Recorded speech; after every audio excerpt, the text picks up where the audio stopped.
Ah, il y a quelqu'un ici? Ah ouais, il y a encore quelqu'un sur cette chaîne. Et bonjour les amis, c'est Anthony Storm, j'espère que vous allez bien. C'est vrai, ça fait un mois que j'ai pas fait de vidéo, et là-dessus je m'en excuse. J'ai vraiment été très démotivé, et certains pensent que c'est à cause du temps. Moi je pense que c'est simplement mon cycle, hein. Il y a toujours des périodes où je suis moins motivé, même quand le temps est agité. J'arrivais pas à tourner, j'arrivais à rien, même quand j'étais motivé, j'arrivais à rien. Donc je me suis dit, je vais pas forcer, je vais attendre un petit peu. Et aujourd'hui, nous sommes là pour Météo Attitude numéro 4. Putain, le mec il a déjà gaspillé 40 secondes et tout là, ça Bon, saoule. je vais la fermer, toi. Alors, qu'est-ce qu'il s'est passé cet été, les amis? Eh bien, ça a été un temps assez difficile à vivre, dans le sens canicule. Un mois de juillet très chaud déjà dans la moitié sud notamment, et un mois d'août avec des records encore une fois, mais cette fois-ci dans le nord. Bon, c'est genre de choses qu'on va retenir, mais il y a aussi eu des orages. Le seul souci avec cette année, c'est que les orages ont souvent eu lieu dans le nord-est et dans le centre-est. Côté ouest, globalement, c'était très compliqué d'en avoir. Même côté Amiens, ça n'a pas été la meilleure saison du monde, hein. Un seul orage vraiment potable, c'est celui du mois d'août. Parce qu'à part ça, bon, c'était délicat. Un mois de juin qui, lui, a été un peu plus pluvieux, même si lui non plus n'a pas été exceptionnel, malheureusement. On retient de cet été quelque chose quand même d'assez calme et de très chaud. Même si au niveau des moyennes, nous sommes en dessous de 2018, hein, faut quand même le préciser. Parce que 2018, c'était sur l'ensemble de l'été qu'il faisait très chaud.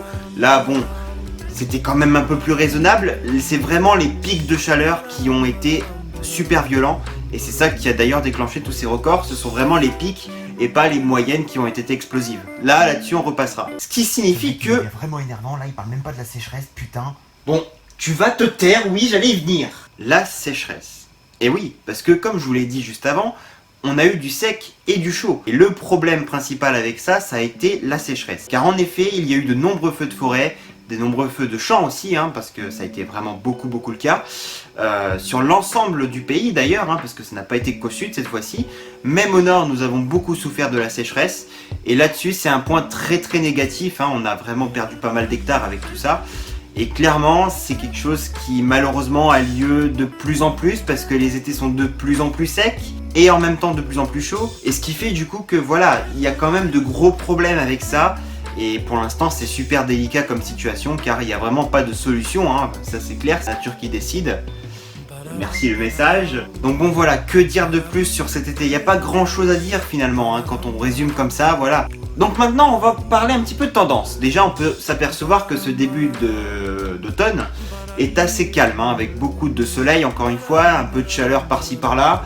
Même si c'est pas le mois de septembre le plus chaud, là-dessus je vous l'accorde. Mais voilà, encore une fois, nous manquons de pluie et même s'il va y avoir un épisode méditerranéen, on est encore loin d'être sorti d'auberge, hein, je pense, pour beaucoup de départements. Quelle est donc ma tendance pour la suite? Ma tendance personnelle, bien sûr, hein, vous avez le droit d'avoir un avis différent. Le mois d'octobre. Le mois d'octobre, lui, je l'envisage comme un mois peut-être plus perturbé que celui de septembre et de peut-être aussi de l'été.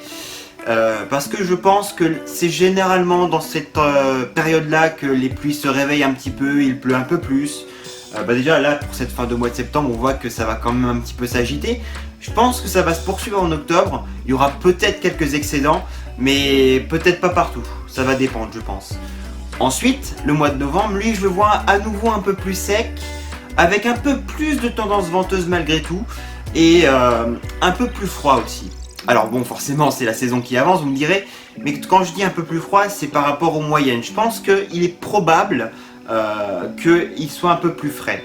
Ensuite, nous atteindrons décembre, et là, décembre, j'ai vraiment aucune idée de ce qui pourrait être cette année. Alors, soit on serait plutôt dans une tendance, encore une fois, assez sec, anticyclonique, comme on a tendance à connaître ces dernières années, ou alors nous aurons le droit à tout l'inverse, donc un mois de décembre un peu plus perturbé, et dans ce cas-là, plus doux aussi. Et voilà donc en tout cas pour mon ressenti global de la chose. Il n'y a pas grand chose à dire de plus encore une fois. On va faire le petit jeu en commentaire. J'aimerais savoir comment vous avez trouvé l'été 2019, et aussi ce que vous pensez de la tendance à venir pour cet automne, hein, 2019. Parce que ça m'intéresse, et peut-être que comme la première fois, eh bien si j'ai assez de commentaires et assez d'avis, eh bien j'en ferai une petite vidéo réponse pour voir un petit peu ce que je pense de votre avis, si je trouve que c'est plutôt pas mal, s'il y a des petites choses d'où je suis pas trop d'accord, enfin bon voilà, ça peut être un bon débat. Donc voilà, à vous de jouer là-dessus, hein, parce que sinon ça va être difficile de faire une réponse. Voilà les amis, du coup pour cette petite vidéo, j'espère qu'elle vous a plu. Bon, je sais que j'ai pas forcément dit énormément de choses, mais je reprends les vidéos, c'est un peu délicat encore. Mais j'ai été déjà beaucoup plus à l'aise pour tourner celle-ci, donc voilà, c'est déjà un très bon point. Je vous remercie d'avoir regardé, si vous avez aimé, n'hésitez pas à mettre un pouce bleu ainsi qu'un commentaire. Et pour les nouveaux, n'hésitez pas à vous abonner, bien entendu. Dimanche, nous irons peut-être en chasse avec Raphaël, mais rien de sûr. Hein. Restez connectés, j'en parlerai dans l'espace communauté de ma chaîne et aussi sur ma page Facebook. Voilà les amis, à très vite.